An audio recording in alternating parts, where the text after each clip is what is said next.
Okay, so everybody should hopefully be able to see this presentation, which is just kind of helpful to get a picture of Tavor if you haven't been there previously. So my name is Amit Weitzer. I was out on maternity leave for some of this year, and so I'm meeting some of you for the first time, and so grateful to Randy for connecting with you all and bringing you into the Tavor community, and also just wanted to explain my absence. I'm excited to bring my little baby to Tavor this summer and to meet all of you. I've been a part of the Tavor team. This will be my third summer.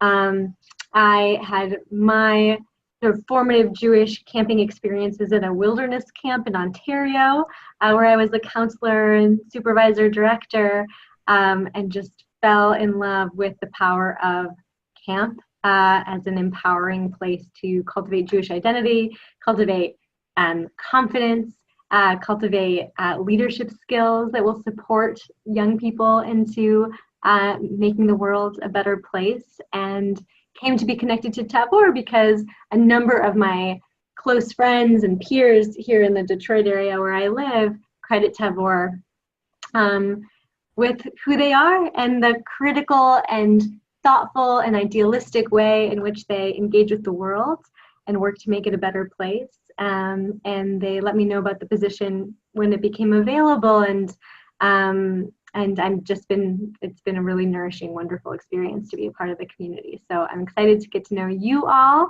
and it's been an honor to be a part of the team. I'm going to kick it over to Randy. I know many of you know her, but just but for those of you who don't. I'm Randy. It's nice to see you all. I've met a few of you in person. The rest I've spoken to frequently over the last few weeks, and I have really gotten to know you and enjoy our time together. So now you can picture me when we talk in the future, and I'm sure we will do lots and lots of talking. This is my second year at Tavor. I started last year, and it's been just an amazing adventure, as much for me as I think for the kids. My own son, Stanley, I was introduced to Tavor. He goes to a day camp here in Kalamazoo, which partners with Tavor, brings the kids in for a week at a time. And so for the last 2 years, my son's been going to Tavor and loving it. I mean, it's amazing. I tell everybody this story because it's pretty funny. His favorite thing to do is avodah, and he loves to wash dishes. You can't get him to do dishes at home, but he loves to wash dishes at camp. Okay, me too. That's like, I feel that. It's I don't know, but he's 8 years old, and he's starting this camp this year with a lot of your kids. So it's going to be exciting, and I'm looking forward to it. So I'm a first-time mom at camp, just like you guys. So this is a great little webinar for me as well. We're in it together. Beautiful. And thank you, Brandy. And we just want to get a sense of who's on the call. So I'll just call out names because I know it's hard to see everybody. If you can share your name, your camper's name, or your camper can share their name if they're with you, the session that you're joining us for, and both for parents and for chanichimot or campers who are on the call, something you're excited about for yourself or something you're excited about for your camper this summer. So we'll just kind of do a round, get a sense of who's here, and then we'll continue on. So Vaughn, I see you next on my list here. Hi, I'm Vaughn. So I am in 10th grade right now. I've been a part of Havanim Dror since going into 6th grade, but I'm doing a summer program that they have for kids in between 10th and 11th grade called Kadima. The other option is Israel, but like my family and I, we just think Kadima's it's just a better choice for us. So I'm going there. It's for 3 weeks. We do other stuff and just go to Tavor, but it's based out of Tavor. And one thing I'm excited about is I go to Galil, and I live in Pennsylvania, and Galil's the camp for Pennsylvania. So I'm excited for meeting people that are my age from other parts of the country. Wonderful. Thanks, Vaughn. We're excited to learn about Pennsylvania from you. All right, Aliza, I see you next. Hi, I'm Aliza. My 8-year-old son Benjamin will be doing the first Taste of Tavor this summer. He's starting 3rd grade in the fall. So one thing that we are both excited about and also a little nervous about is this is going to be his first time at sleepaway camp. All right. Well, thank you for sharing. Vaughn, you probably have a lot of wisdom in this area. Maybe you can share some. I mean, Habonim Drawer was my first experience with sleepaway camp. I stayed for like 2.5 weeks for the shorter session. So if you ever want to talk about that. Okay. Thank you. All right. I have Rachel next. Okay, great. So I am sending 2 kids to the Taste of Tavor in June. And so my son who's going into 5th grade and my daughter who's going into 3rd grade. And so this is their first time at sleepaway camp also. So it's really exciting for them to be independent and to just get all those great camp experiences. And hopefully this will be the start of a love of sleepaway camp. Wonderful. All right, and then I see Handelsaltz. So my name is Shirley, and I'm the mother of Uri and Ronnie, that both are coming to the camp. And we're from Israel, and we are here for the whole year, but we're leaving on August. So that would be the last adventure they'll have here, and they are really excited to going to the camp. In Israel, we have a camp, but it's only for 3 or 5 days the most. So it will be challenging, but they are looking forward. Wonderful. Thanks for sharing. And then I see Amanda joined us. Yep. Hi, sorry, we're a few minutes late here. No, that's just fine. So we're just sharing our names of campers, what session you're joining us for, one thing you're excited about, both you and your campers for the summer. And what I didn't do before, but what I'd love to know is and how you learned about Camp Tavor, also how you connected.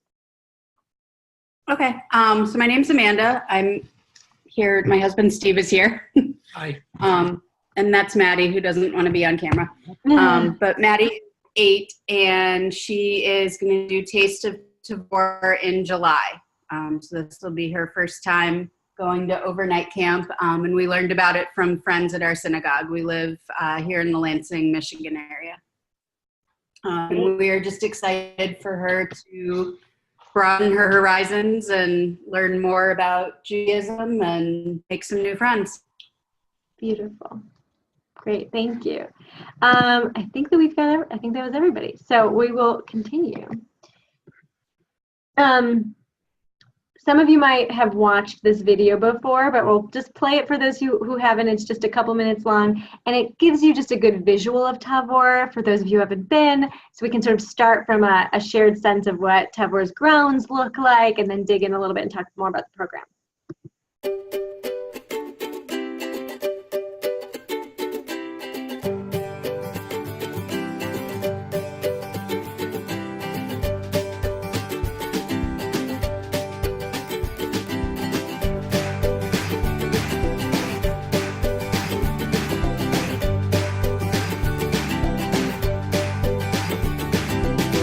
Over the past 4 years, Tavor has become my home.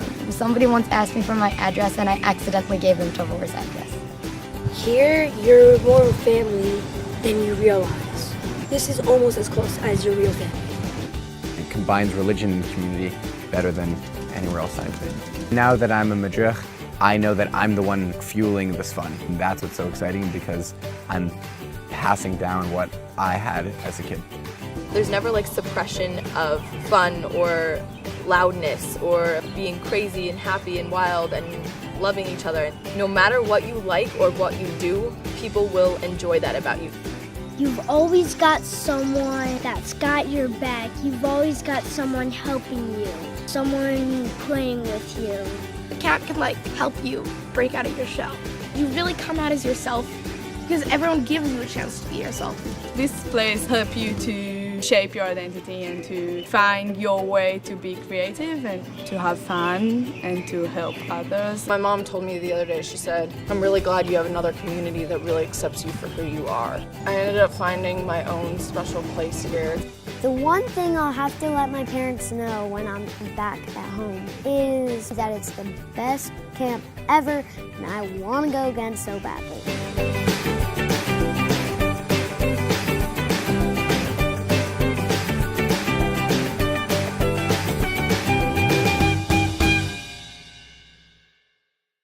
Something that I did want to mention about it is there are some very lovely 11-year-olds who are talking about their experience as campers in this video, and those folks are going to be the counselors in training this summer at Tavor, which dates this video, and we should get a new one, but also I think just sort of, you know, captures the arc of engagement from when folks are young to then, you know, growing into leadership and creating the experiences for the folks who are coming after that.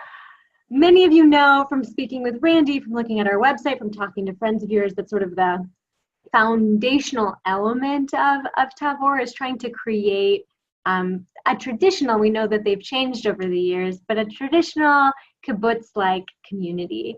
The idea is, you know, where we can be so disconnected during our lives, generally during the school year, how incredibly special to be living together and to have every single person from our youngest third grade campers through our counselors in training who are 17 and 18, through our counselors who are contributing and taking ownership and taking responsibility over the camp community. A lot of camps have maintenance staff, a lot of camps have kitchen staff, the people who, you know, make sure that everything works and support the camp experience. At Tavor, we don't. We do all of that work ourselves. And we do it while singing and smiling and having fun and learning new skills, like Randy mentioned with the dishes and Vaughn. And it really gives our campers, and chanichimot is the Hebrew that we use, a sense of ownership over the experience, and that really camp couldn't run if they weren't digging in, if they weren't taking ownership, taking responsibility, working together as a team, as a family to move things forward. And that's both in the day-to-day, things like working through avodah and contributing to harvesting in the chavah, the garden, chopping up vegetables to help the mitbach, the folks who are working in the kitchen, from cleaning the bathrooms, like was mentioned, to doing trail maintenance and landscaping and planting. So it's true for that, but it's also true programmatically. We have a variety of opportunities throughout the day where a camper or a chanichol who's interested in bringing a skill, who wants to shape programming, can do so. A couple different places where that happens, and I've called them out in the bullet points here, is avodah, which I mentioned. Kupa is this idea of sort of a shared community fund.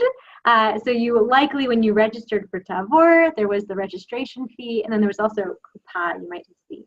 And it's this idea, it's an additional sum of money that the campers get to make collective decisions about together. So it's opportunity for them to play with the idea of collective decision making, of consensus, of sharing, and they get to make decisions together about how they want to spend that money. They also will share some of their things. So some of our youngest campers will make a kupa shelf in the bathroom where there's some stuff that is just going to be their shampoo or whatever it is, but they're going to choose to share this other thing that they brought and make it available to everybody else in the community. So there's these different ways that we sort of bring the ideas of collectivism, of community, of support for one another into the program, into the part of the day, and into you know, the soul of the camp experience. Another highlight is something that we call Hyde Park. And Vaughn, I don't know if this is something that's done at Galil, but on Saturdays as a part of our Shabbat experience, we gather together as a community, all ages of everybody who's at Tavor, and anybody of any walk of life can walk into the middle of the circle, stand up on a milk crate, and give their feedback about the camp experience. Talk about something they love, talk about something they'd like to see change, talk about an idea that they have. And myself and the program director, the entire leadership are right there taking notes and then working to figure out how we can integrate that feedback.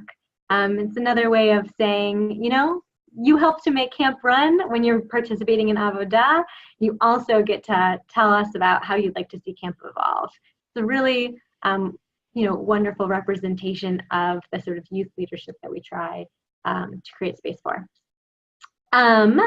Another thing that is really incredible about Tavor is, and I would say it's about 95% or something like that, 97% of our staff are alumni, which isn't to say that we don't have wonderful folks who do get connected to us and didn't grow up at Tavor, but the overwhelming majority of our staff are folks who had a camp experience at Tavor, felt changed and enriched by the Tavor experience, and they're coming back this summer to do that for your children. They're motivated by wanting to bring more folks into the community to give back everything that they gained from their experience, and those are the folks who are caring for your children this summer, both as the folks who are madrichimot or counselors, but also the folks who are working in the kitchen, also the folks who are specialists in the Beit Omanut, the sort of the art center, the Chava, our lifeguards, all of those folks feel pulled to return to Tavor because of the experiences that they've had. And some other big ideas about our programming, people feel really rooted in environmental stewardship, and that comes up in how we engage with our Chava, how we compost after every meal, social responsibility. We have values-driven education that's experiential and engaging that happens most days. And also we have a Tikkun Olam experience. Many of you may know that Hebrew as repairing the world. We have a service learning experience that every age group will participate in. And this year, including the folks who are just joining us for 1 week, but generally it's something for the full session, where we're going to be learning about food insecurity in Southwest Michigan. All of us as a camp all summer, meeting with different people who are working on that particular issue, welcoming some guest speakers, and then the third week of the program, actually going out and working in partnership with some community organizations and learning from their work. So it's just a little bit of what we do. I'll move us along here. We are situated in Three Rivers, Michigan, which is just about half an hour south of Kalamazoo. Beautiful area. Our campsite is on 68 beautiful acres, and we are located on Lake Kaiser, which is a wonderful lake because it's a no-wake lake. So it's really, it's a quiet, peaceful lake that we share with a handful of fishermen and women, and right across from an incredible organic orchard. So sometimes often the campers will canoe across the lake, help themselves to some berries or other things that are being sold or grown across the lake. But it's really a pretty intimate feeling lake and not one that we have to share with a lot of private property, which is really wonderful. I mentioned the neighbors here because they're an incredible asset. They help us with some of our programming and are also just an incredible resource for fun and engagement to be able to swim or boat across the lake and have that kind of community organic farming experience. Just a kind of snapshot of the day, and there are a variety of different days. This is a general day at Tavor. That's not a day when we're out on Tiyul, which is the camping trip, or not, Shabbat. Generally, every day we'll start with Avodah, like Randy and others mentioned. Then we have time with just our age group. Something that's unique about Tavor is we really try to emphasize time for the entire camp community to be together, or for people to be choosing activities based on their interest or the skill that they want to be developing, rather than just the folks who are in their same age. So really, you come to Tavor and you definitely get to spend a lot of time with the folks who are your same age, but you also have a lot of experiences throughout the day to engage with people who might be younger or older, which creates a lot of opportunities to be a mentor yourself, to be mentored yourself, and to play a different role depending on who you're hanging out with. So we have a time to be with your age group. We have Chugim, which is like an elective. So it's an elective you'll choose at the beginning of the session that you'll return to on most regular days. We have sort of an elective time for sports and different physical activities. We have an elective time for building new skills that happens most days.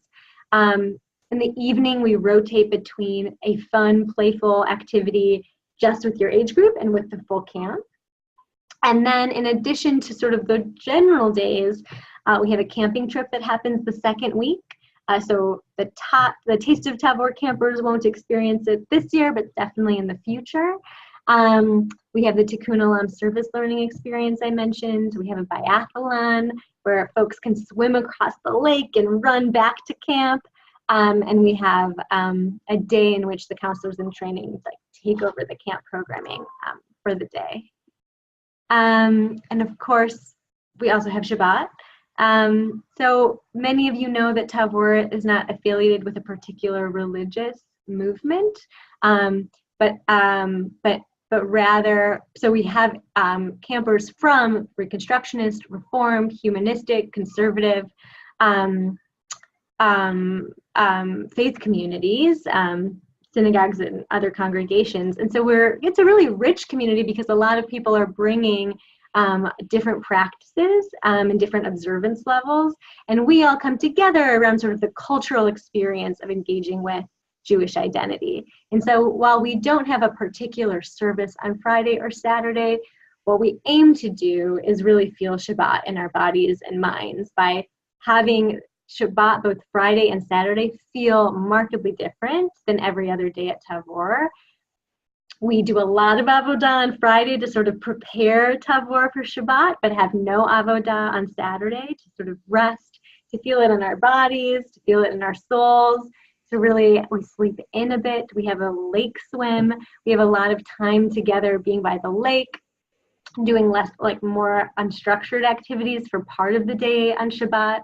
One of the ways that we observe Shabbat on Saturday is by doing some deep thinking about different Jewish ideas, different social challenges, and we want to sort of enrich our experience of Shabbat by digging into those things.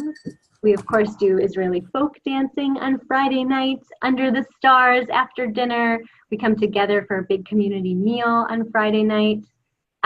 We have a Havdalah service together as a camp on Saturday, and then a big campfire to sort of close out the experience. So we work to help folks really connect with Shabbat in whatever way is going to make sense for them. And just like throughout the rest of the week, we do some things all together as a community, and we do other things where you get to choose how you want to engage with Shabbat. So on Fridays in particular, we'll sort of offer chugim or electives.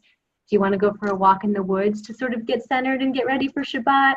Is yoga the way that you might want to get prepared? Do you want to participate in a more traditional Kabbalat Shabbat singing experience? That's often offered. And so campers will get to choose how they want to begin their Shabbat experience, but then we all come together for our big community meal. Pancakes also, I'm sort of hopping around. Huge ritual, chocolate chip pancakes in the morning after our Shabbat sleep-in.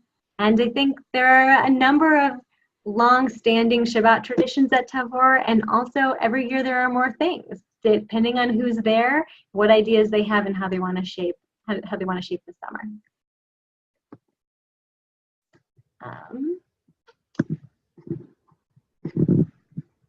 So talking just a bit about our values and the ways in which that comes up in our programming and in our sort of rituals at Tavor. Something that we are really proud of is our work to be inclusive around gender. You might have noticed my sort of funny Hebrew that I've been offering throughout our conversation, using emote as a suffix. A few years ago, the young people who play a leadership role in the camp programming and camp experience decided that suffixes could play a really powerful way in symbolizing our inclusivity. So even though we know it's not the Hebrew that's used in Israel and it's not traditional conversational Hebrew, rather than having the gendered eem or ot, we have started using emote as a way of kind of educating about and learning about being inclusive of everybody of any gender identity or expression, and saying, you know what, we're gonna use this language as a way of saying, we see you, we love you, you're welcome at Tavor. So you may see that around, you might see that on our website. I wanted to get in front of it and make sure to explain that to you all. And it's something that we're proud of and that we think has created an opportunity for learning and active inclusion. Judaism, as I mentioned before, we're affirming of all observance choices, and we'll work with families to make sure that, that we are able to make sure that your child is feeling comfortable in the Tavor environment. We do have a kosher style kitchen. We, we never have milk or meat served during the same meal. And so while we don't have somebody specifically observing the use of the kitchen, that is absolutely critical to the way that we manage our kitchen and ensure that everybody can eat in a way that they feel comfortable at Tavor. We also, like I was mentioning, welcome folks bringing their own observances of Judaism to Tavor in that sort of hugim that can begin the Shabbat experience. If you have a particular family practice or congregational practice that your child wants to bring, or maybe bring with a friend or talk to a counselor about bringing together, that would be welcome. And so really having young people take an active role in deciding what their Judaism, what they want their Judaism to be for the summer, or just for that week, or just for that day. We like folks to play with their Judaism because we think that ultimately that means folks have more confidence in their Jewish identity if they can be flexible and playful and really create a personal Jewish identity. We talked a little bit about collectivism before. All right, oh my goodness, where's my food picture? Oh, there it is. Okay, good. Food, I mentioned this a little bit, kosher style, peanut-free, nut-sensitive facility. So we work very, very hard to accommodate most dietary restrictions and severe allergies. And if that is you, make sure to reach out to myself or to Randy so that we can have that on our radar and work with you to make sure that food will be a wonderful experience and not a challenge this summer. We always offer sun butter and jelly and fruit and bread as just sort of always there all day long. If you need to supplement your meal, it's also always there as an alternative meal if you're not excited about what's served. Lunch and dinner always have a salad bar with vegetables, some of which are harvested from the chava, our farm. We always have vegetarian options. And like I mentioned, we can really accommodate a variety of allergies. We're an intimate camp, so one of the assets is really that we have a lot of variability to meals, have a lot of interesting, exciting foods that are offered, and of course we make homemade pizza and have ice cream on Saturday nights, brisket on Fridays. The food is really quite good, if I do say so myself.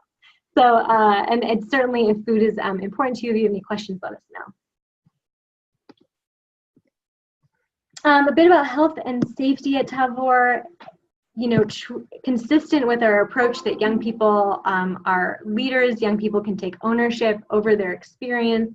We prioritize, prevention, encouraging campers to take responsibility for their health and wellness, staying hydrated, protected from sun, bugs, all of those things. And we'll talk with folks, and the counselors will talk with folks about how critical those things are from the very beginning of their experience.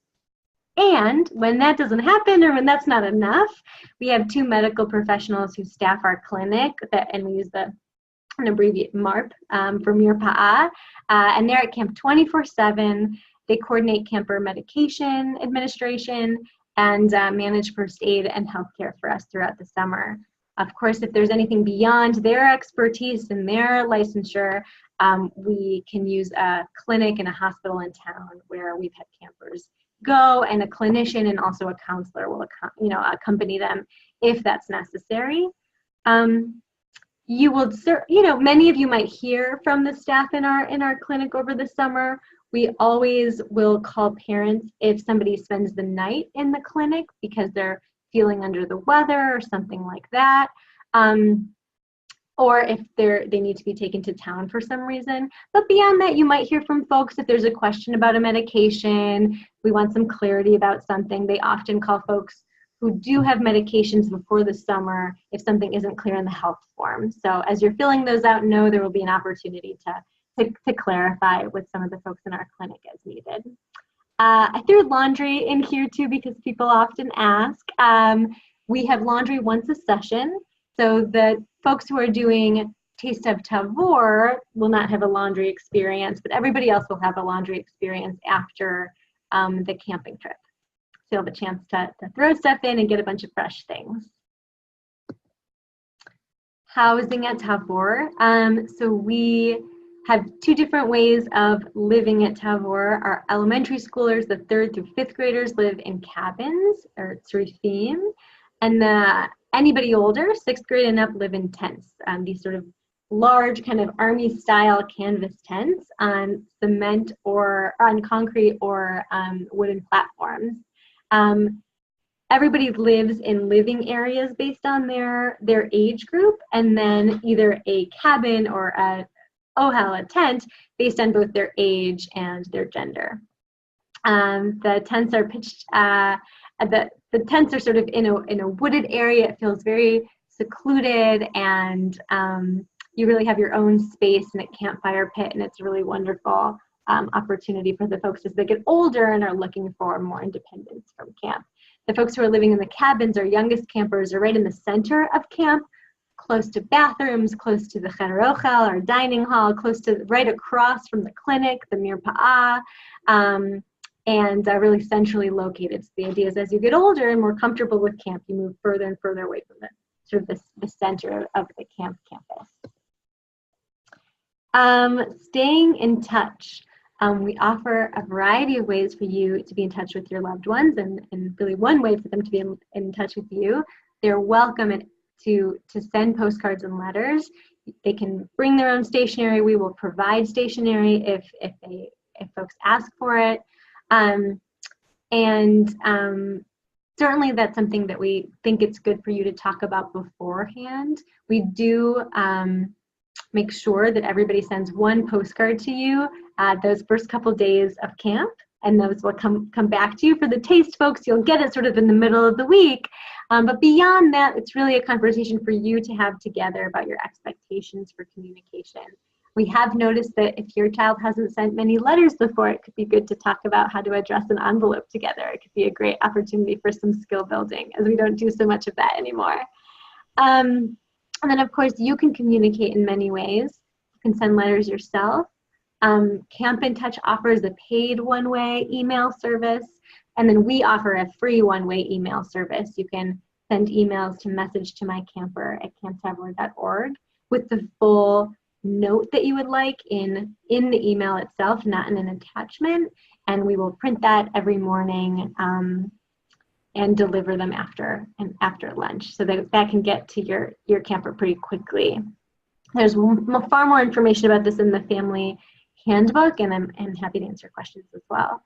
I'll be sending out an email in the next week or so too that'll also explain more about the mail and where you can find it and how you can keep in touch. Oh, perfect. Thank you. And then, Randy, I'm actually going to kick it over to you to talk a little bit more about photos and other camp updates that folks will hear throughout the summer. Sure. So this is the thing, of course, all parents want to know about, right? How many times are you going to get to see your kid at camp, right? So we are working really hard to make sure that you get as many photos of your kid as you possibly can get, including we have cameras this year that we're also going to give to each age group so that every day that age group will be assigned a day, and they're going to take their own pictures and document their own experiences at camp so that they can share that with their parents. We are also, Camp in Touch is offering us a free facial recognition software as well. So I know we're getting all kinds of high tech now. Woohoo! So hopefully we'll be able to take lots of pictures at camp, and those the way it works, and it's going to be better explained to me on Monday, but the way it works is it'll pick out your kid, and put it in a folder that's available in your Camp in Touch. So if it notices your kid in one of the background photos, it's going to take that photo and put it, specifically where you'll be able to see it. So we're hoping that that's going to help us bring even more of your child and your kid's experience at camp, and you'll be able to share that. We also have, I should mention, in order for it to work, you have to upload a photo of your camper into the Camp in Touch account. So I'll be sending out an email about that as well. And if you need any help with that, I'm happy to help. We also have a weekly newsletter that will go out on Fridays, generally before 5 p.m., giving you an update of what the kids have been up to all week with some more photos, an idea of what the avodah has been, if they've gone on shul, what they did and how much fun they had. We don't post on Friday night or on Saturday, but we will post on Sunday. A fair warning, our internet is not the best, so sometimes it takes a while for those photos to upload. And since we really are going to try to upload more photos, it could take a little while. So I can't say what time those photos will eventually post. My guess is not quickly, but you will get those photos. So we have that newsletter. We do post a bit on Facebook, but again, as I mentioned, the internet's not so great, so we don't get to do as many Facebook updates as we would like, but we're working on that. And hopefully this year we'll see if we can improve some of that speed just a little.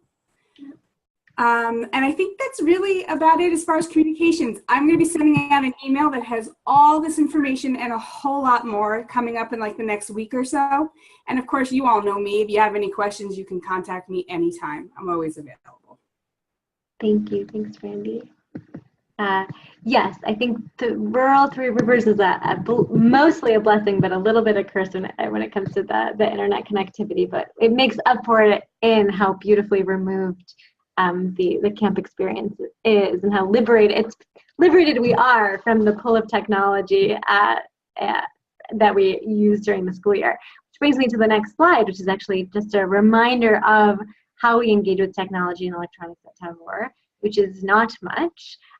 We are seeking to cultivate a supportive, collaborative, creative community where campers are connected to each other, their counselors, and with nature. And to create that, we ask that campers not bring screens to Tavor, that they leave their phones at home. We do understand that some campers are traveling some distance and might need their phones with them while navigating that, and that absolutely makes sense. We'll keep them safe in the office over the summer. And so if you do know that your camper will be traveling with the phone, we ask that you let us know so that we can make sure that it gets to camp safely, and also that we can hold on to it safely during the summer. Folks can bring screen-free or non-connected music players. They can be used at very specific times. It's not something that's always going to be available, but there are specific times where that could be fun and connected to a speaker and shared with the greater community. Books, of course, watches, and cameras that are not on phones. As Randy mentioned, we're going to be providing cameras to campers as well, so they'll have another mechanism to sort of capture the experience from their perspective. But it could be really exciting to reconnect with cameras and have your folks have cameras over the summer. So we appreciate your attention to and respect of this policy. It gets harder and harder every year as our lives become more and more inundated. And I can see my little baby kind of, looking at my phone, who's only 5 months old. So I am understanding, and thank you for being our partners in working to create a really special experience over the summer when we have some space from our screens. So thank you. And next steps, hopefully many of you have already completed the majority of your paperwork, all of your paperwork, but just a reminder to please, if any of this is outstanding, completing your health history form, your immunization, your documentation, your camper information form, your transportation form, all of those things are critical for us to get ready for the summer, learn about you, make sure that we know how to care for and support you over the summer. So please complete those as soon as you're able to. If you have a question, let myself or Randy know. We'll be in touch about transportation. look over the family handbook together as a family to go over the expectations and to get on the same page. Of course, you can connect with us on Facebook, look into the different ways of engaging with us this summer beyond having your camper at camp. We have a bike ride fundraiser for our scholarship fund that leaves from Lake Michigan in Chicago and ends at Tavor. So if you're a biker and you're interested in coordinating that initiative, it's the 10th year of that program this year, so we're really excited about it. We also have a family camp. So I think one of you are joining us, but family camp's a great way if you have family, friends, neighbors, you want to connect them to the Camp Tavor experience. It's a weekend, August 9th through 11th. And we have a little bit of space left in that program. And yeah, and for the rest of the conversation, I wanted to make myself available if you had any questions about any of the things we went over today or anything as you're preparing for camp. Randy and I will stick around for the next 15 minutes or so. So you can just unmute yourself if you have a question and we can go person to person.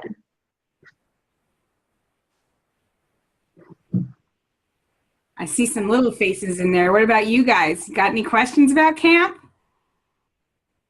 No?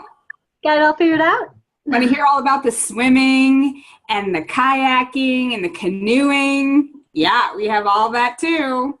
And stand-up paddle boards. I'm particularly enthusiastic about those. Will the smaller kids get to do the canoeing and stuff too? Oh yeah. Absolutely. Yep. We have a time and we have at least one opportunity, often two, to swim or be at the waterfront each day. And sometimes that's all of camp together. Sometimes it's the younger campers and at the waterfront and the older campers at the pool. Sometimes we'll switch, so you'll have even more of an opportunity to use whatever watercraft you'd like. I'll tell you a secret. Sometimes they take the canoe across the lake and then they go fill up on as many blueberries as they can stomach at the Orchard Lake. It's like their favorite activity. Plus, and I don't know if Amit wants to hear this, but there's slushies. My son wants to know how deep the lake is. Oh my gosh, that is a great question.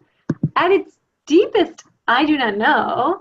I can tell you, there was a conversation about this at camp last year with some people, and I think Matthew Mosier, who's one of our newest members at camp, was talking about how it's a man-made lake. He didn't think it was more than like 10 or 12 feet in the deepest part because it is a man-made lake. But that doesn't mean that it is, but it's, again, as Amit mentioned, it's a flat lake. There's no wake at all. So you can just see across and down the entire time. It's really, it's beautifully smooth. And we'll have people out there all the time in boats. So if you get a little too far out, you know, there's always somebody there to bring you back in. Definitely. And our swimming area, just to clarify, we have sort of an organized swimming area on the waterfront that's organized into a shallow end and a deep end. So on the first day of camp, one of the things we'll do is sort of get a sense of the kind of swimmer that you are. And if you're a swimmer who's going to stick around in the shallow end for most of the summer, unless you work on your swimming skills, or somebody who's going to be able to swim where it's a little bit deeper. But we have lifeguards at all times in both the pool and the waterfront and whenever boating is happening. Yeah, and the shallow is fun. I like the shallow. And I think I mentioned it a little bit, but if there's any serious swimmers on Saturday morning and sometimes other times throughout the week, but at the very least always Saturday, many of us, myself included, will actually swim across the lake and back as sort of a Saturday Shabbat ritual, and then come back to those chocolate chip pancakes. So if you're interested in working on your long distance swimming skills, there's always an opportunity to do that. I do have a question. Since Kadima will be based at Tavor, what is Kadima's role in the just goings on of camp? That's a great question. So let me just frame a little bit for everybody else. And I know that you did a good job of this at the beginning, but we host a program for the entering 11th graders at Tavor.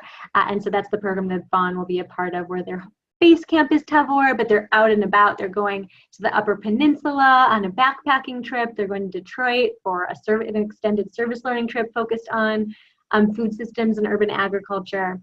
While you're at Tavor, it'll depend a little bit on the day. Sometimes you'll be integrated into that arc of programming, like I mentioned, an avodah, Zman Chadash, Zman Sport, meals, Havdalah, Shabbat. I think in general your schedule, and I'm not looking at it now, is that you're out and about most weeks and you're back with us on Shabbat. So you'll sort of be with us for sort of the full camp experience of Shabbat and some odds and ends throughout the week. But I know your hiking trip is about a week long, the Detroit trip is about a week long, and you're back with us on Shabbat. Okay, thank you. Yeah, absolutely. You know, and just kind of fun little activity, every age group makes their own music video, and that includes Kadima. Maddie has suddenly gotten shy over here, but she would like to know if it's possible to come down and visit camp before she comes for her Taste of Tavor week. It is possible. Randy and I will both be there starting June 1st-ish, and I'll be sort of more and more staff come after that as a part of our extended staff training weeks. So why don't you can send a note to Randy and we can coordinate and find a time where it will make sense for you to come by, and we can give you a little bit of a tour and make sure that you feel comfortable. Awesome, thank you. Yeah, and that goes for anybody else on the call.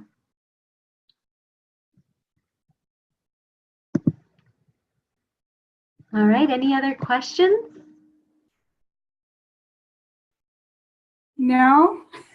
Okay, well, it was so lovely to put faces to names and to be connected with you. We're so excited to get to Tavor and be at camp together. If you have any questions at all, our information's here. You have Randy's information. Mine is amit@camptavor.org. Yeah, we are your family for the summer and beyond, and really look forward to growing and building with you. So please don't hesitate to be in touch as you look through materials and we get closer to the summer. Thank you very much. Yeah, thank you. Thanks. Thank you. Thanks, everybody. Bye, good night. Bye. Bye.